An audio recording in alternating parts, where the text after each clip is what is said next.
Yes les amis, bienvenue sur cette nouvelle vidéo. Alors est-ce que c'est un putain de titre putaclic, encore un parmi tant d'autres sur YouTube, ou est-ce que j'ai réellement failli perdre mon business? Et bien figure-toi que ce titre n'est réellement pas un titre putaclic, puisque voilà, Club Millionnaire que tu connais aujourd'hui, pour lequel tu es en train de regarder des vidéos sur YouTube, sur ton ordinateur, sur ton téléphone ou que sais-je, eh bien aurait pu ne plus exister du jour au lendemain à cause, voilà, je dirais pas forcément d'une bêtise, mais à cause d'une négligence ou plutôt d'un point sur lequel vous devez être très vigilant lorsque vous décidez de créer un business. Et je vais t'expliquer précisément dans cette vidéo quel est ce point. Ça va vraiment être une vidéo où on va être posé, je vais te raconter une histoire qui m'est arrivée sur laquelle j'ai appris une belle leçon et sur laquelle tu dois vraiment faire très attention.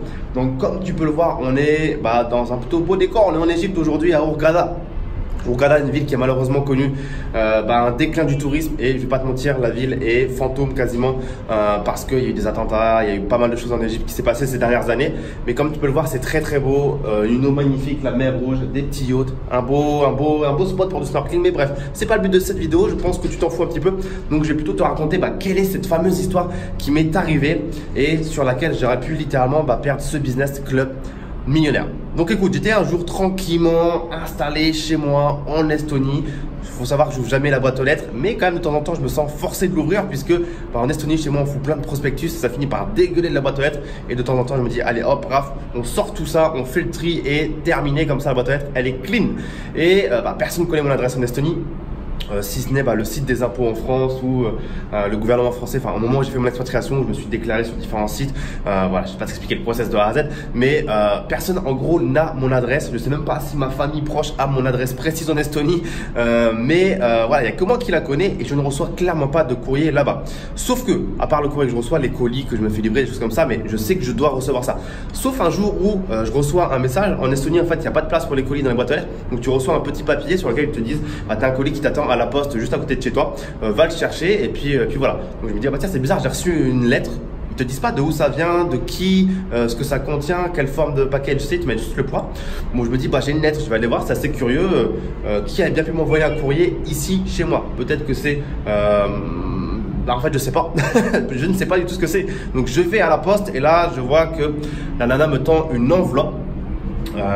Donc je lui donne mon papier, elle me tend une enveloppe et dessus c'est écrit cabinet d'avocat, protection, comment c'est écrit, cabinet de protection intellectuelle, bref tout ce qui relève du droit d'auteur, de la protection, protection de droit d'auteur, pour faire très simple. Elle me dit oulala putain ça pue, c'est écrit mon nom, mon adresse, et je me dis mais personne mon adresse, comment ils ont réussi à trouver mon adresse, comment ils ont fait pour l'obtenir? Et je dis à la nana mais en fait non je le veux pas, parce qu'il fallait que je signe pour le récupérer, et si je signe pour le récupérer ça veut dire que j'ai reçu le courrier, eux sont notifiés, et moi je sais pas ce que contient ce courrier, je sais pas ce qu'on me veut, je sais pas c'est qui a derrière ce cabinet d'avocat, et je sais pas ce qu'on me reproche précisément, d'autant plus que je n'ai jamais volé aucun contenu. Alors la seule chose que j'ai pu faire c'est peut-être de voler des images qui étaient sous droit d'auteur, comme tout le monde le fait malheureusement. Alors je dis pas que c'est une pratique à faire, beaucoup de mes images sont libres de droit d'auteur parce que je m'efforce sur des navigateurs, je fais des recherches avancées pour avoir des images libres de droit, ou je vais sur des banques d'images pour avoir des images gratuites. Mais ça m'est déjà arrivé dans le passé d'utiliser des images sous droit d'auteur. On me dit ça peut être ça, mais c'est quand même bizarre, pourquoi on m'a pas contacté avant? Je me dis mais en fait boum, quand on m'attaque avec un courrier d'avocat, on n'a pas essayé de me contacter au téléphone, par email, je veux dire, s'il y a quelqu'un qui est relativement joignable, ça reste quand même moi. Quand on m'envoie un email, j'y réponds. Quand on m'appelle au téléphone, généralement, s'il y a un message sur le répondeur, je vais rappeler s'il faut rappeler. Bref, je suis pas non plus injoignable. Donc je me dis, c'est quand même bizarre de faire les choses de cette façon-là.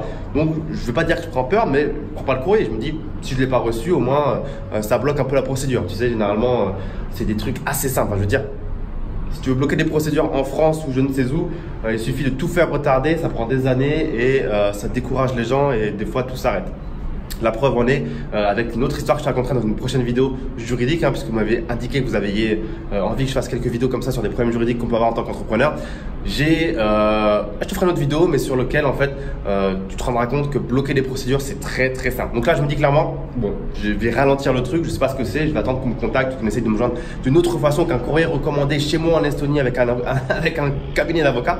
Et je me dis bon voilà, je bloque le truc. Et en fait quelques temps plus tard je reçois, pas longtemps après, quelques semaines je crois, je reçois un email, il me semble, de l'INPI. Donc si tu ne sais pas ce qu'est l'INPI, il s'agit de l'Institut national, je crois, de la propriété intellectuelle. C'est peut-être une connerie, mais en gros, c'est ce qui te permet de déposer des marques, des brevets ou des choses comme ça lorsque tu crées un business ou que tu ouvres un établissement ou tu sors un produit, un logiciel, ce que tu veux. Et c'est quelque chose que tu dois entièrement faire en tant qu'entrepreneur. Lorsque tu sors une marque, un logiciel, un produit, tout ce que tu veux, qui a un nom spécifique et que tu veux le protéger, tu dois déposer ce nom auprès de l'INPI en France. Il y a une base marque que tu peux consulter gratuitement. Tu tapes base marque INPI pour savoir déjà si un nom est pris ou pas. Une marque est prise ou non, ça te permettra déjà de ne pas faire de bêtises. Imagine, tu lances un business ou un logiciel ou quelque chose portant précisément le nom d'une marque qui existe déjà, ça peut te poser potentiellement des problèmes en sachant qu'il y a quand même différentes catégories, différentes classes entre guillemets. Par exemple, tu as la classe textile, tu as la classe logiciel, tu as la classe, tu as plein de classes. Donc en fait, tu peux avoir des marques qui vont déposer selon différentes classes. Bref, je vais pas t'embrouiller avec ces choses-là, c'est pas le but de la vidéo. Et en fait, ce courrier de l'INPI, cet email que je reçois me dit que en effet, j'ai une procédure. Hop, j'arrête de te montrer un peu la mer, je te montre ma tête. Me dit que suite à un dépôt de marque que j'avais fait il y a quelques temps, il y a eu un litige qui a été fait par une société qui n'est rien d'autre que la Française des Jeux. Et en fait, j'apprends que c'est la Française des Jeux qui m'avait contacté via ce courrier en Estonie pour me dire que non, Club Millionnaire, ça va pas. Club Millionnaire, il faut arrêter ces conneries. Club Millionnaire, ça nous fait de l'ombre, ça fait de la concurrence à la Française des Jeux. Donc c'est une blague, c'est ironique. Voilà, la Française des Jeux en fait m'a dit ce dépôt de marque, moi je l'aime pas parce que il y a le mot millionnaire et que millionnaire à la Française des Jeux, c'est le nom d'un ticket à gratter. Je crois que ça s'appelle le millionnaire, c'est un ticket à gratter où tu peux gagner sûrement 2 balles en ayant investi 10 000 €.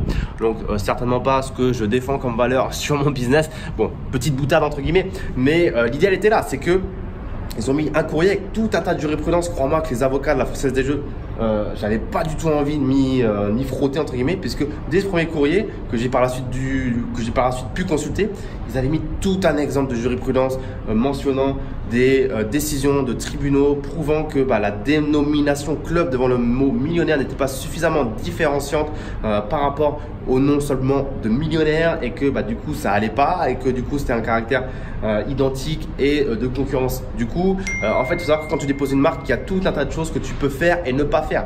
Donc, il faut faire très attention également. C'est pas j'arrive, je veux déposer cette marque-là, je la dépose et c'est la fête du slip et c'est bon, j'ai ma marque. Non, il y a tout un tas de caractères, de protocoles à respecter et on ne fait pas n'importe quoi non plus avec ça.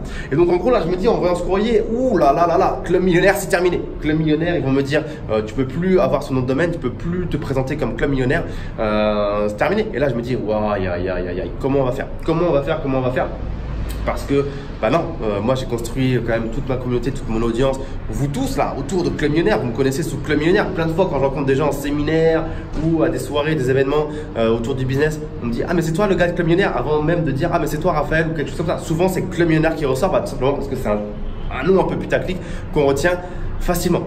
Et donc là je me dis, c'est chaud, c'est chaud, c'est chaud. Et en fait dans ce courrier qui m'avait envoyé, que j'ai pu du coup par la suite consulter, il n'y a aucune recommandation qui est faite. C'est-à-dire qu'ils ne me disent pas supprime tout, ils ne me disent pas fais ci, ils ne me disent pas fais ça, ils me disent rien, ils me disent juste frère, t'as déconné, Club Millionnaire c'est pas cool, mais ils me disent pas quoi faire. Et donc je me dis, je vais les contacter. Donc je contacte le cabinet d'avocats à Paris et je leur dis, les gars, j'ai bien vu ce que vous me demandez là via l'INPI, mais qu'est-ce que vous voulez concrètement de moi? Qu'est-ce que vous voulez?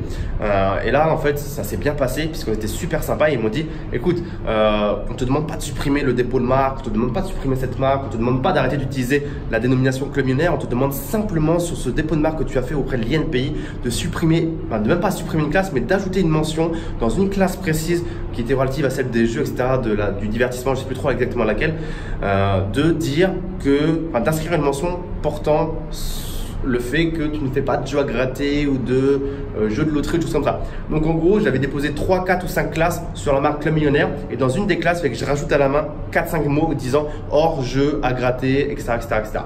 Et revalider et refaire le dépôt de marque. C'était gratuit, en plus, ça n'a rien à payer. Juste revalider la procédure, envoyer le courrier et la preuve de modification auprès de leur cabinet et c'était terminé. Donc à l'heure d'aujourd'hui, tout est terminé, tout s'est bien résolu, tout s'est bien passé.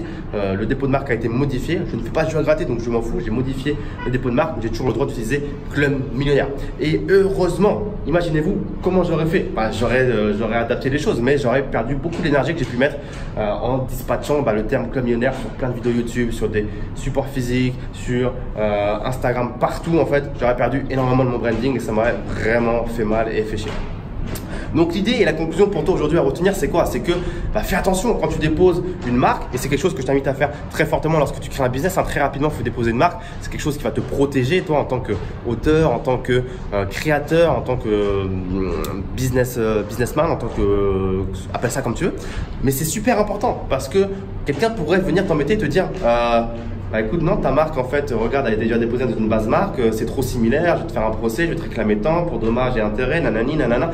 On est dans un monde de requins. Il faut oublier que le milieu du business, aussi amical qu'il puisse paraître sur YouTube ou sur tout ce que tu vois sur Instagram, moi-même le premier, je peux être forcément, je suis très souvent quelqu'un qui déconne sur Instagram. Il faut oublier que on parle de business et que c'est un milieu de requins et que personne n'hésitera à vous couper une main, à vous mettre un couteau sous la gorge et à vous demander de l'argent ou à vous faire un procès s'il estime qu'il y a quelque chose d'intéressant à aller chercher, notamment de l'argent. Donc faites attention à ça. C'est quelque chose que je parle dans ma formation, notamment sur le module business internet, tout ce qui est dépôt de marque et l'intérêt de tout ça. Est-ce qu'il faut le faire en nom propre, est-ce qu'il faut le faire en société? Parce que ça aussi c'est une bonne question. Est-ce que je prends la marque sur mon nom et je revends le droit d'exploitation de ma société, ou est-ce que c'est la société qui prend cette marque et qui exploite directement la marque? Il y a tout un tas de stratégies comme ça ou de réflexions à avoir sur ce dépôt de marque. On ne fait pas ça non plus n'importe comment. Mais voilà, c'est quelque chose que je parle au sein de mes formations et je ne vais pas m'attarder là-dessus puisque je pense que ça fait déjà un petit moment que je parle ici. Donc voilà, écoute, dis-moi ce que tu en penses dans les commentaires ci-dessous. Est-ce qu'une histoire similaire t'est déjà arrivée? Si t'es pas abonné, n'hésite pas à t'abonner non plus. Voilà, commente, je répondrai à tes commentaires avec grand plaisir. Et puis, n'hésite pas à partager cette vidéo à plein d'entrepreneurs, en tout cas à tes amis entrepreneurs, investisseurs qui pourraient être impactés par cette problématique qu'on peut potentiellement assez souvent sous-estimer alors qu'elle a potentiellement également un très gros impact le jour où ça nous arrive et que ça nous tombe sur la tête. Ça peut avoir de gros impacts financiers sur notre entreprise. Donc je te remercie d'avoir regardé cette vidéo en direct d'Égypte, Hurghada, et je te dis à très vite. Ciao, ciao.